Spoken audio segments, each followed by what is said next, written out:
हे प्रभो, आमचा नमस्कार स्वीकार करावा।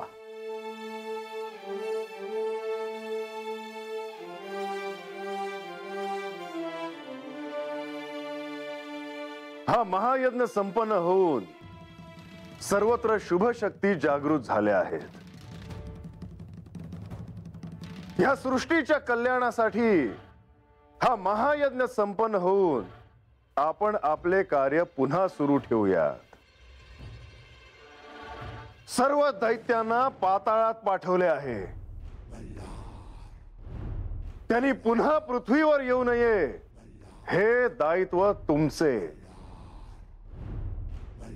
आणि जर आलेच तर त्यांना कठोर शासन करावे आणि त्यासाठी माझ्या अनुमतीची काहीच आवश्यकता नाही। सत्य आणि शांतता प्रस्थापित होण्यासाठी, धर्माचे राज्य टिकवण्यासाठी आपण प्रयत्नशील राहूयात। जे धर्माच्या नावाखाली भय आणि अशांतता पसरवण्याचे कार्य करत आहेत त्यांना कठोर शासन करावे आणि सर्व जीवांचे संरक्षण करावे। हे अष्टभैरवांनो, त्वरित कोणतेही युद्ध होऊ नये ही माझी इच्छा आहे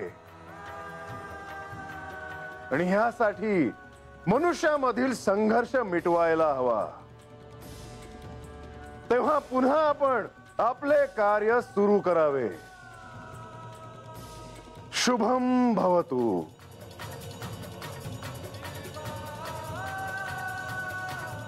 हे प्रभो, आपण जे दायित्व आमच्यावर दिलं आहे त्याचे पालन आमच्याकडून होईल। सज्जनांचे संरक्षण आणि दुर्जनांना कठोर शासन आम्ही करतच राहू।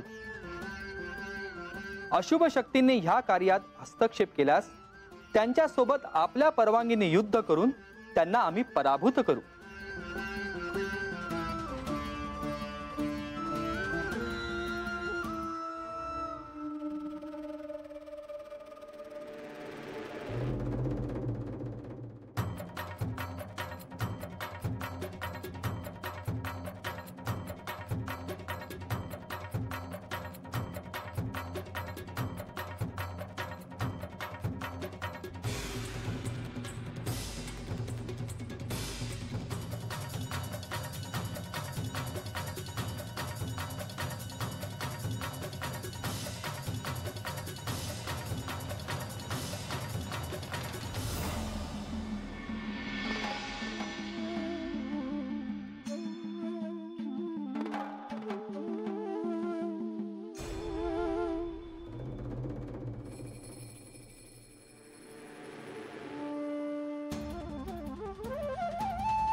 गडावर आजच्याला ह्यो उजेड कसला?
हे बा बा जागा आहे सोयरा अजून. अगं तू रातच्या हात काय करतीस? मला गडावर उजेड दिसला म्हणून बाहेरून बघत होते. अरे काहीतरीच काय रातच्याला उजेड कसा दिसल? मग मी काय खोटं बोलते आहे वय? समजा गोष्टी ना माझ्या डोसक्याच्या बाहेरच्या आहेत. अगं होय, अगं तुझ्याशी बोलायचं राहिलं होतं बघ. अरे बाप सकाळच्याला बोलू. नाही न ग, शेवंत मोर न ग. सकाळच्याला समधे असतात. मला ठावा आहे, तुला काय विचारायचं आहे ते. ठाव आहे ना? मग सांग, होमाच्या याला काय झालं? काय नाही. तुला सांगायचं नाही का? तसं नव्ह, पर महासाताई काय बी बोलल्या नाहीत मला. अरे मग तोंड का पाडून बसली आहे? काय नाही. मला सांगणार नाहीस होय? बा तू कुठं होतास?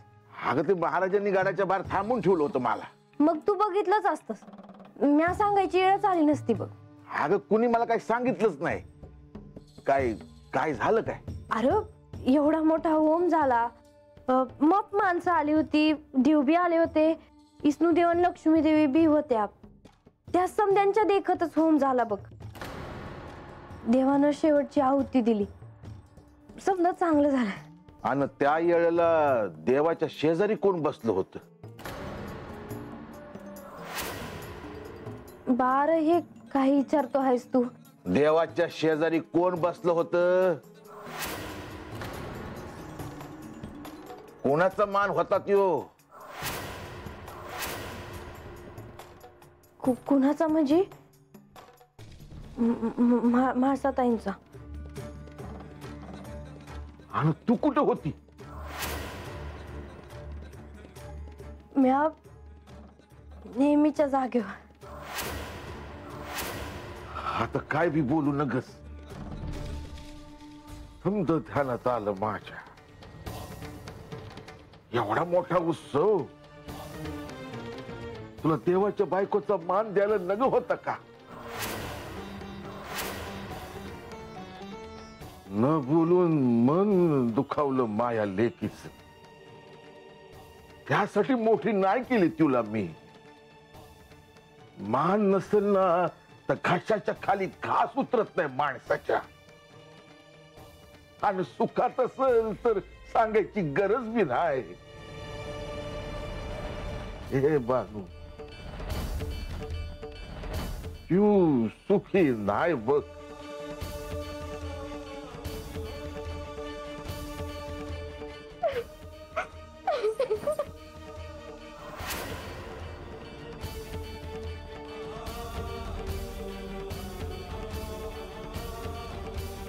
म्हाळसेला हे असं अचानक काय झालं?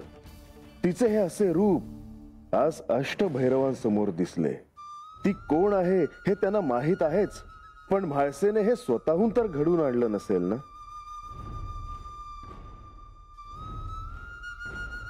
ह्याचा नेमका अर्थ काय असावा? म्हाळसेचे हे असे वागणे खरोखरीच मला देखील विचारात पाडते आहे की आता ह्यावर काय मार्ग काढावा. म्हाळसा हे सारं मुद्दाम तर करत नसेल ना? म्हणजे ती कोण आहे हे तिला ठाऊक असेल का? म्हाळसा,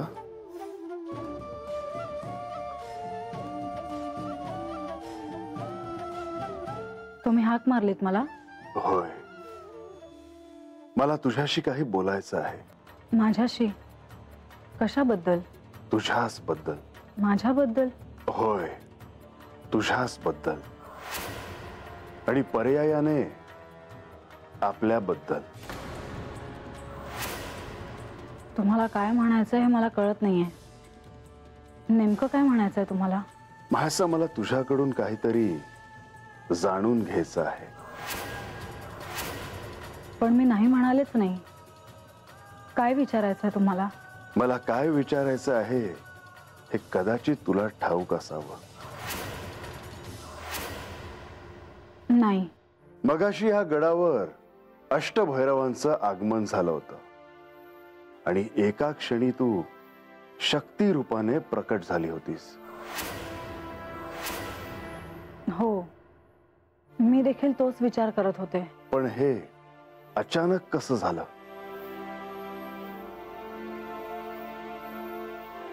कोणास ठाऊक. मला देखील याचे आश्चर्य वाटते आहे की माझ्याकडून असं कसं काय घडलं,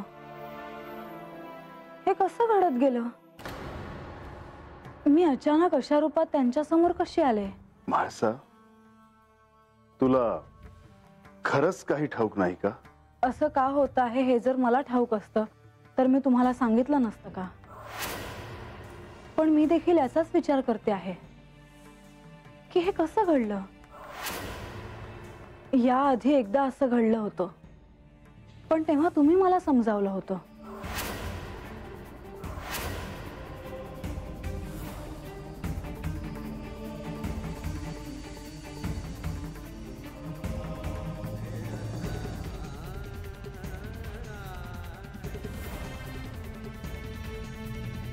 त्यानंतर अशी घटना कधी घडलीच नाही.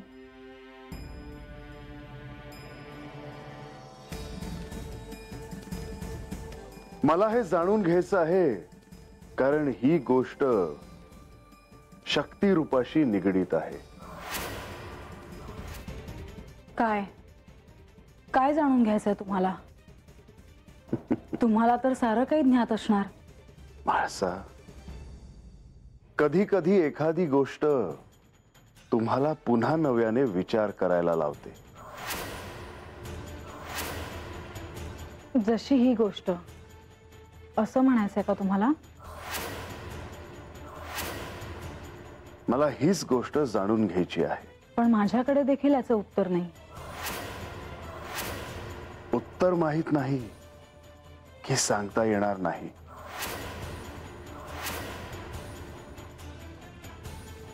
तू काहीच का बोलत नाहीस?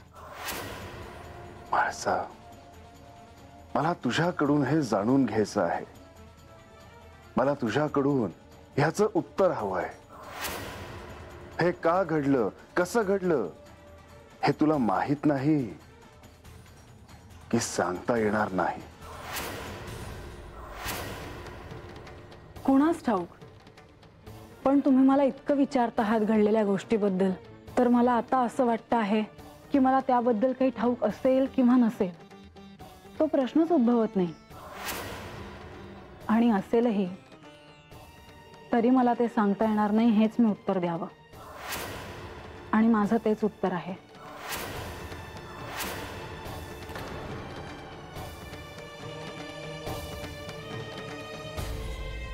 म्हाळसा अशी का वागत आहे हे तिलाही ठाऊक नाही असं ती म्हणाली. पण हे खरंच तसं असेल का? जी शक्यता माझ्या मनी आहे तसं तर नसेल ना? म्हाळसा माझी परीक्षा तर बघत नसेल ना? हे सारं तिला आधीपासूनच ठाऊक नसेल ना? आणि जर तसं असेल तर ह्या शिवलीलेत एक नवा अध्याय तर सुरू होणार नसेल ना? याचा अर्थ बानू बद्दल देखील तिला सारं काही ठाऊक असू शकतं. म्हणजे ह्या क्षणी मी जर बानूचा विषय काढला तर म्हाळसा बोलती होईल का?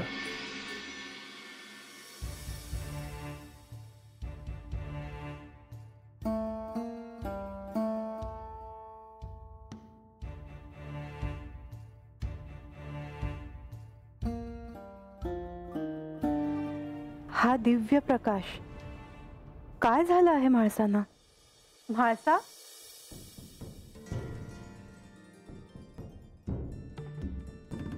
देवी, तुम्ही तुम्ही कधी आलात? माझं ध्यानच नव्हतं. हो, मी विचारणारच होते तुम्हाला. मी पाहिलं तुम्हाला, परंतु तुम्ही स्वतःच्याच विचारात जात होता. कसला एवढा गहन विचार करत होता तुम्ही? कसलाच नाही. एक सांगू का म्हाळसा, आज मला तुम्ही काहीशा निराळ्या वाटता आहात.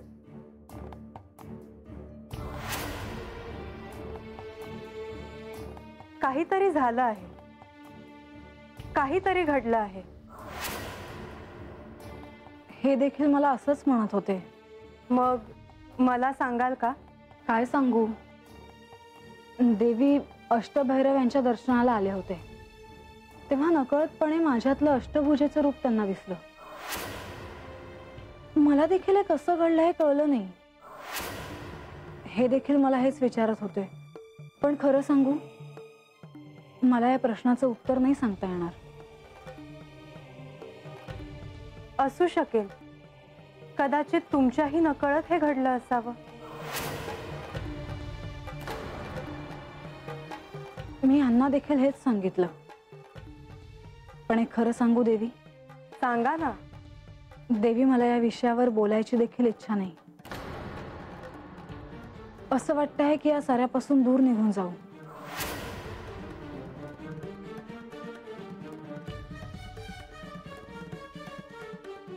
मी समजू शकते.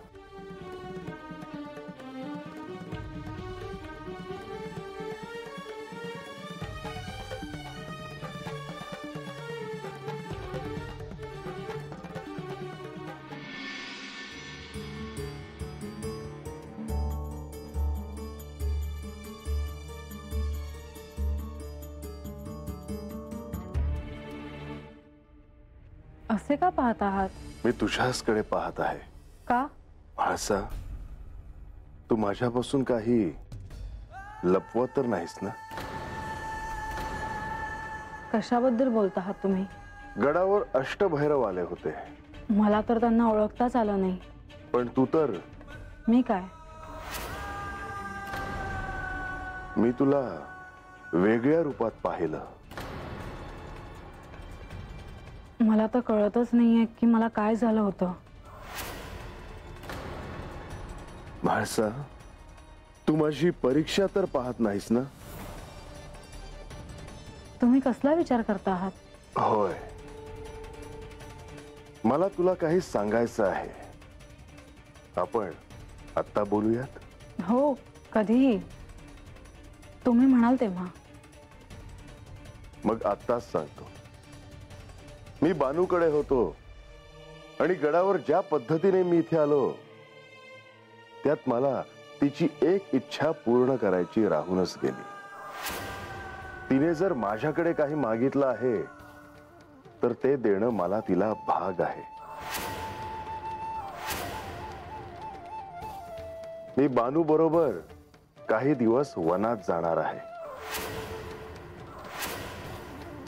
मी तुला जे काही सांगितलं त्यावर तू काहीच बोलली नाहीस. काय बोलू? म्हणजे तुझी अनुमती आहे तर. ह्यावर काय बोलणार मी? मी जर म्हटलं थांबा, बानू सोबत वनात जाऊ नका, तर तुम्ही थांबणार आहात का? आता तुम्ही काही बोलत नाही आहात. असू द्या, मी शयन कक्षात जाते. मला विश्रांतीची आवश्यकता आहे.